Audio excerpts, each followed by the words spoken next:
स्वागत है the deep dive में। हाँ बिल्कुल। ये एसबीआई जूनियर एसोसिएट भर्ती से जुड़ा है।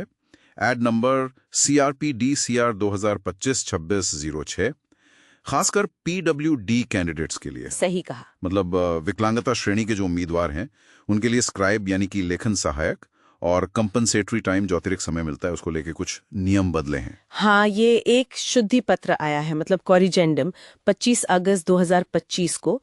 इसमें एसबीआई ने अपने रूल्स को भारत सरकार के एक नए निर्देश से अलाइन किया है। अच्छा, नया निर्देश? हाँ, वो 1 अगस्त 2025 का है, एक ऑफिस मेमोरेंडम है। और इसी वजह से स्क्राइब कौन रख सकता है, कैसे रख सकता है, इसके नियम थोड़े बदल गए हैं। ओके, तो इसे थोड़ा समझते हैं।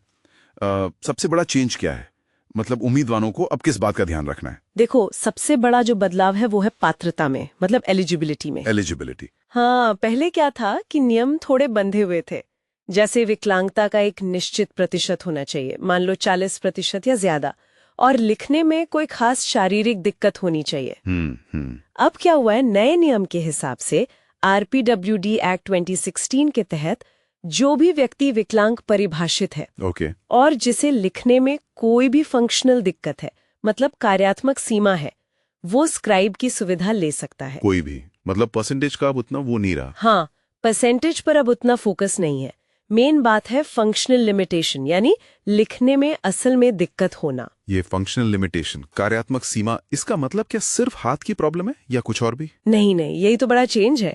ये कोई भी दिक्कत हो सकती है जिससे लिखना मुश्किल हो, शारीरिक हो सकती है या देखने में प्रॉब्लम हो सकती है, इंटेलेक्चुअल डिसेबिलिटी हो सकती है, कोई भी कारण। अच्छा, मतलब फोकस अब परसेंटेज से हटकर असली जरूरत पर आ गया है।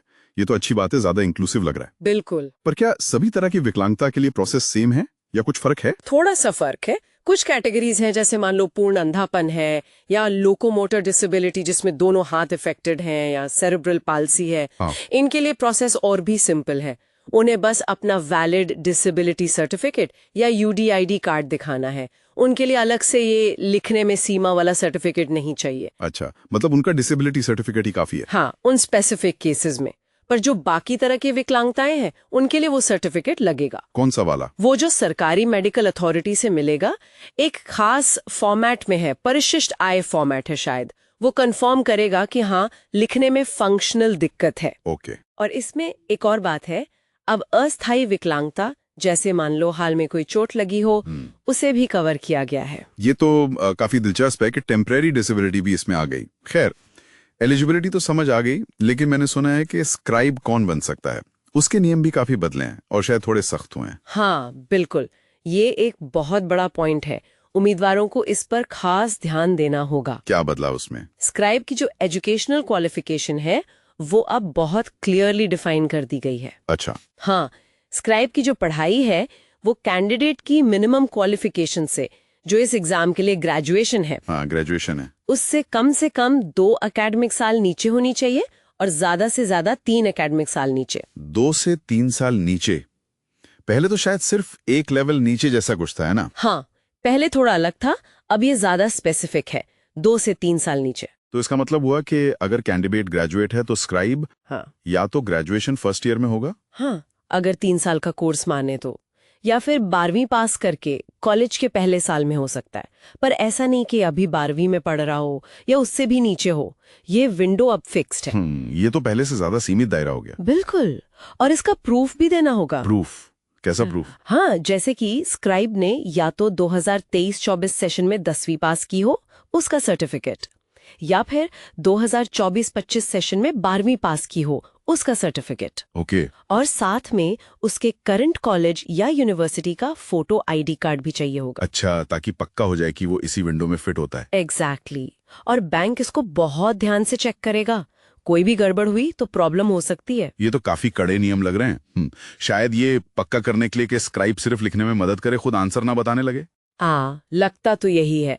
मकसद यही है कि एग्जाम की इंटेग्रिटी बनी रहे। तो उम्मीदवारों को क्या करना है, पहले तो ऑनलाइन फॉर्म में बताना है कि स्क्राइब चाहिए। ठीक है।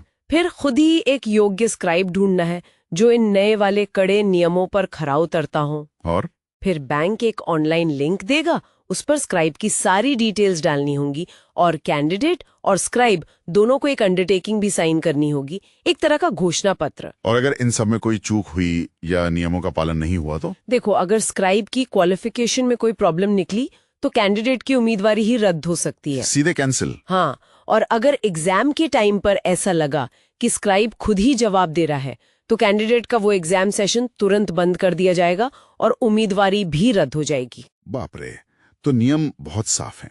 एक कैंडिडेट, एक ही स्क्राइब, और स्क्राइब खुद उस एग्जाम का कैंडिडेट नहीं हो सकता। समझ गया, ये बहुत जरूरी पॉइंट्स हैं। अच्छा, और वो जो अतिरिक्त समय मिलता है, कॉम्पेंसेटरी टाइम, उसका क्या है? वो नियम पहले जैसा ही है। जो भी कैंडिडेट स्क्राइब के लिए एलिजिबल है उसे हर घंटे के लिए 20 मिनट्स एक्स्ट्रा मिलेंगे, भले ही वो स्क्राइब इस्तेमाल करे या ना करे। हाँ, एलिजिबिलिटी है तो टाइम मिलेगा। ठीक है, तो अगर हम इसे समेटें तो ये अपडेट एक तरफ तो स्क्राइब की पहुंच बढ़ा रहा है फंक्शनल जरूरत के आधार पर, हाँ बिल्कुल, लेकिन दूसरी तरफ स्क्राइब कौन हो सकता है इस पर बहुत कड़े नियम लगा रहा है।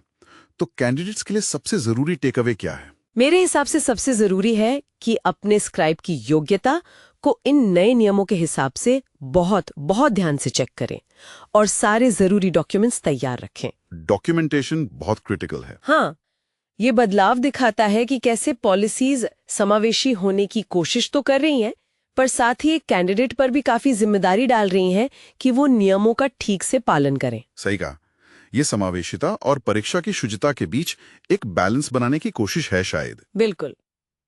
श्रोताओं के लिए एक आखिरी सवाल छोड़ जाते हैं। ये जो परीक्षा की बातें हैं, इनसे थोड़ा हटकर सोचें तो ये जो कार्यात्मक सीमा और जरूरी सुविधाओं की परिभाषाएं बदल रही हैं, ये भविष्य में, मतलब भर्ती के बाद, वर्क प्लेस पर समावेशिता को कैसे प्रभावित कर सकती हैं? क्या इसका असर और भी जगहों पर दिखेगा? इस पर सोचने जैसा है। हाँ, ये एक अहम सवाल है।